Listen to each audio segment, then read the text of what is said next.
congratulations on the launch of your global partnership with Alexander Forbes. What does this mean? The partnership means Alexander Forbes giving us their clients to serve on retirement benefits, on insurance, and risk solutions. What we're doing is that Alexander Forbes was here almost up to about 2013 when they exited the market. And what they are doing is that they're coming back in the market in a different partnership, what we call a Arrive partnership. That they have identified us as a fit partnership for us to serve their clients, global clients, from South Africa, from Europe, and from the United States. Okay. Fantastic. So then are you going to be the face of Alexander Forbes, or are you part of a panel of strategic partnerships that they have in this country? We are the face of Alexander Forbes, both here in Uganda and in Zambia. Right? Yes. Okay, yes, fantastic. Yes. So how many clients do you have in terms of membership to your current scheme, and what are the assets under management? What is the value of this? Currently, we have about 200 corporates that we serve. We have a membership of about 130,000 members that we are providing services to.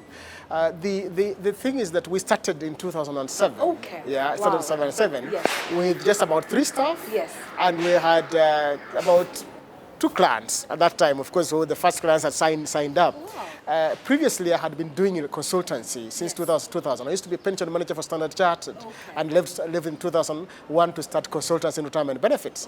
And then in 2007, we started administration business.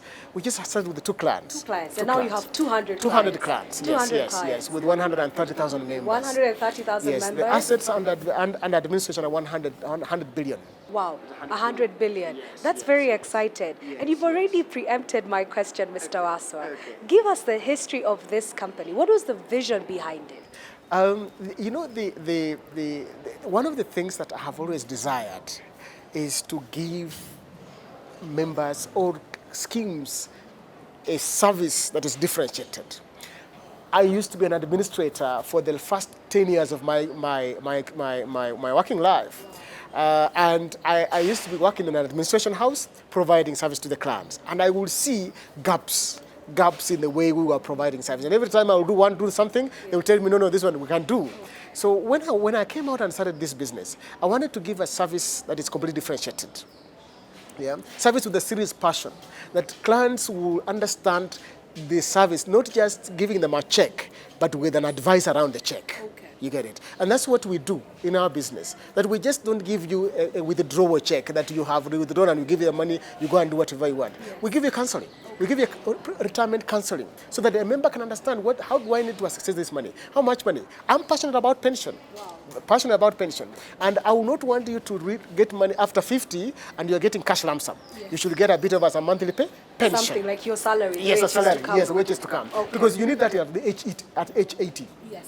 Yeah, so I am passionate about that, and that's how I said, can I start something to be able to provide service to this market? So for you decided the investment that you want to make in your life is investing in a business and growing a business. Absolutely, You touched a bit on the fact that you left your formal employment in the year 2000. 2000, yes. 2000? Yes, and then this company started in the year 2007. Yes. Or at least that's when now you That's formally when registered. we formally registered an administration company. Okay. Yeah, before then it was just consulting. It was consulting. Just consulting because RBA had come in the regulations and there was a huge demand for schemes to comply with the regulations. Yes. So they were looking for anybody who has experience in pension to help them comply. You were helping them So comply. that time it was enough money for me to make in consultancy. So then how did you decide to move from quote-unquote self-employed to building a company? Because any person who thinks about building a company is thinking about future generations. Correct. You're not building a company for one day. Absolutely. But you are self-employed for one event. Yes. How did you transition from self-employed to this is a gap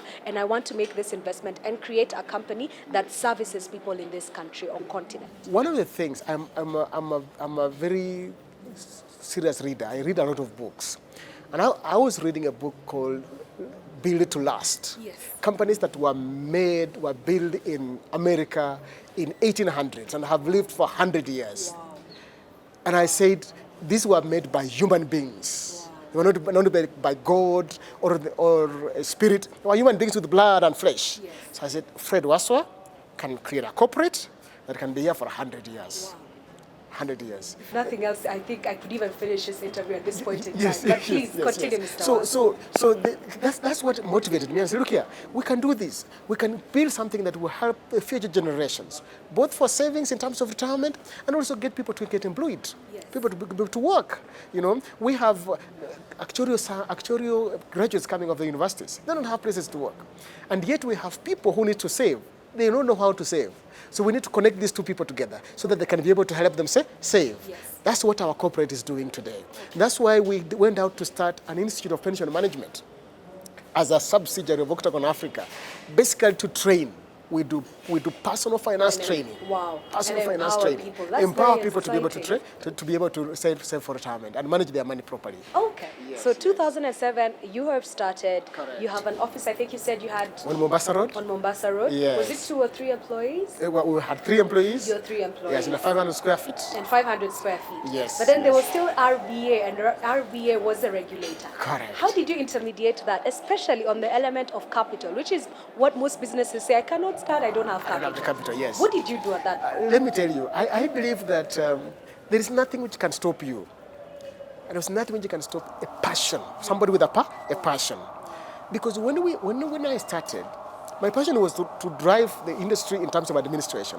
Then RBA comes in 2007, June, regulations. Pop, you need 10 million shillings 10 million capitalization. shillings in 2007. 2007. Okay. Where do I raise it? You look like a man who must have had it because you had lucrative consultancy contracts. No.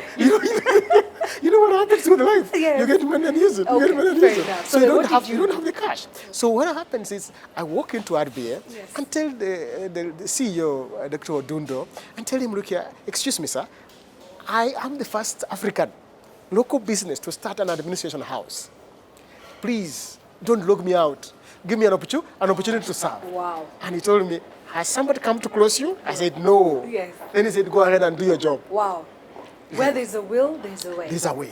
Where there is a will, there There is a way. way. Okay. So that's how we grow the business and, of course, raise the capital to be able to be compliant. Okay. You get it? But we were given the opportunity to be able to do this because we wanted it. So even the young people who want to start businesses, I want to say to the young generation, don't fear anything. Let not capital stand between you and your passion. Exactly. Yeah? Move out, talk to people, and people will actually support you either by giving you good ideas or helping you where to get the capital. Okay. So it's something that people can do. All right. Yes. So we are 2007, 3 employees, 500 square feet of office space, zero capital, or at least bare minimum for Bare minimum company for the registration. registrations, yes. 2020. Are these numbers that you can share with us publicly in terms of what has changed from the financial standpoint? We today have a business that is employing 70 staff. 70, wow. 70 staff. 70 people employed. And it's a company that is in Kenya, in Uganda, in Zambia. Wow, 3 countries. 3 countries. Okay. You get it? We today are managing assets, 100 billion in 100 assets. billion. From basically From two nothing, clients. from Yeah, 2 to clients. And what is your capital base, or how would we look at your financials, and are you profitable? Highly profitable. Okay, highly Yes. profitable. I We are like doing highly profitable. we are doing 25 plus in Yes. terms of our profitability Okay. of the business. Okay. You get it? 25%? 25%, yes, 25% of the top line in Of terms the of top line. profitability. Okay, that's yes, a good profitability. business. Yes, Okay. yes, yes. Wow, Yes, fantastic. yes, yes. And So people like Alexander Forbes will not come in until they look at those kind of things. So they to make did sure that the do- company, they do a due diligence. Okay. To make sure that the company is stable, the company has a capital to be able to grow. Okay. Yes. What are the yes, other yes. key things that Alexander Forbes looked at before they decided to partner with you? Systems. Systems. Okay. They are looking at can the system we have serve their clients, and our system is online. Is a web-based system Yes. that members can access, can apply for the benefits straight online. That's Wow. how we've been able to put in a Mobicasa, because Mobicasa you apply the benefit online. You know that trustees can do their reports online. You get it? You know, it's quite a robust system. Yes. So one is the systems.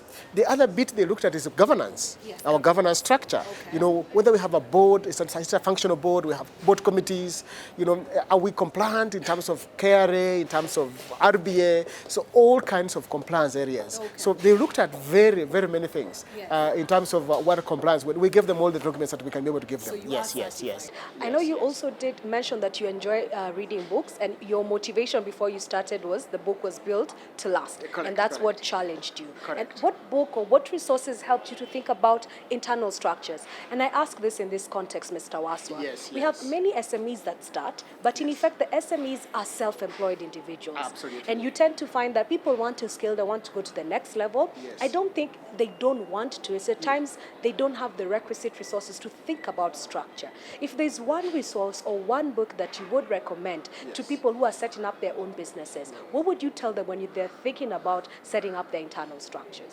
Let me tell you. Yes. There's a book called Good to Great. Good to great. Same author. Same author. Same author, Same okay. author. Good to Great. Yes. I moved from Build build to to last, last, good to great, Good to great. and now I'm on execution. And execution. There's one book called Execute. Different Execution. author or- Strategy. okay. Same author. Same author. Strategy Wow. and execution. Okay. Let me tell you one thing. Is this, and I was talking about this in the SME conference Yes. by the national media.